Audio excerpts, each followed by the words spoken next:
আলাইকুম, সবাইকে আবারও শুভেচ্ছা। আজকের এই ভিডিওতে আমরা দেখব যে কিভাবে সুন্দর সুন্দর সংলাপ তৈরি করতে হয়, কিভাবে সুন্দর সুন্দর নাটক তৈরি করতে হয়, এই প্রসেসটা আমরা দেখব। তো আমরা আম, আচ্ছা, আমরা চ্যাট জিপিটিকে দেখি কি দেওয়া যায়। আমি লিখব, আমি ক্লাস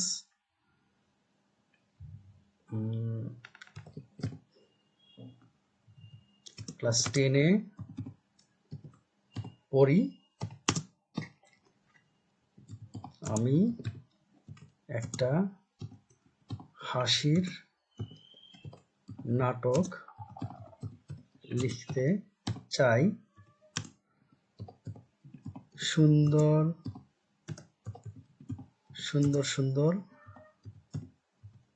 সংলাপ দিয়ে আমার জন্য একটা হাসির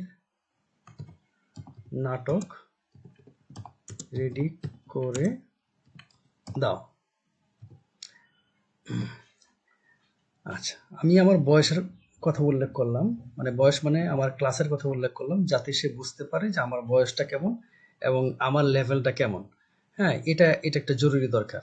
তারপরে আমি নাটকের ক্যাটাগরি দিয়ে দিলাম, হাসির নাটক লিখতে চাই এবং সুন্দর সুন্দর সংলাপ দিয়ে আমার জন্য একটা হাসির নাটক রেডি করে দাও বললাম।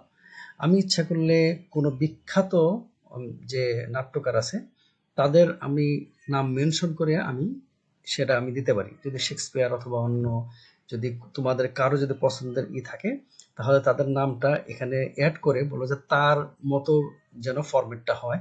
হ্যাঁ, এইভাবে তুমি বলতে পারো। আচ্ছা, আমি একটু কমন একটা তৈরি করে দেখি, পরে তোমরা বাসায় প্র্যাকটিস করবে, দেখি কি বলে।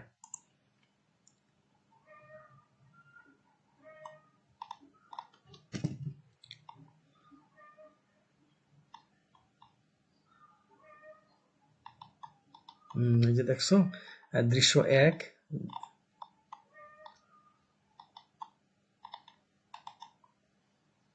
দৃশ্য 2, হ্যাঁ, এইভাবে সে দিয়ে যাবে।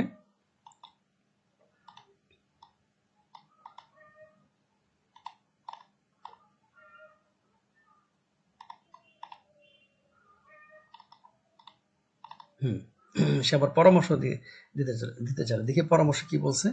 চাইলে তুমি নিজের মতো করে কিছু সংলাপ যোগ করতে পারো, বন্ধুদের সাথে মিলিয়ে প্রতিটি চরিত্রে একটু একটু বাড়তি মজা যোগালে নাটকটা আরো জমবে। এখন তুমি যদি বলো যে শেক্সপিয়ারের অমুক নাটকের আঙ্গিকে তুমি আমার এই সংলাপগুলো আবার পুনরায় লিখে দাও, অথবা নাটকটা পুনরায় রিশাফল করে দাও, তাহলে সে এটাও করবে। এভাবে আমরা ইজিলি একটা নাটক রেডি করতে পারবো এবং নিজেদের মতো করে আমরা সেই নাটকটা সাজাতে পারবো। তো এবার তো শিখলে নাটক কিভাবে তৈরি করতে হয়। তো আর দেরি কেন, তোমরা নাটক লেখো, প্র্যাকটিস করো, অভিনয় করো। তো সবাইকে শুভেচ্ছা। হ্যাঁ, আবারও ধন্যবাদ। আসসালামু আলাইকুম।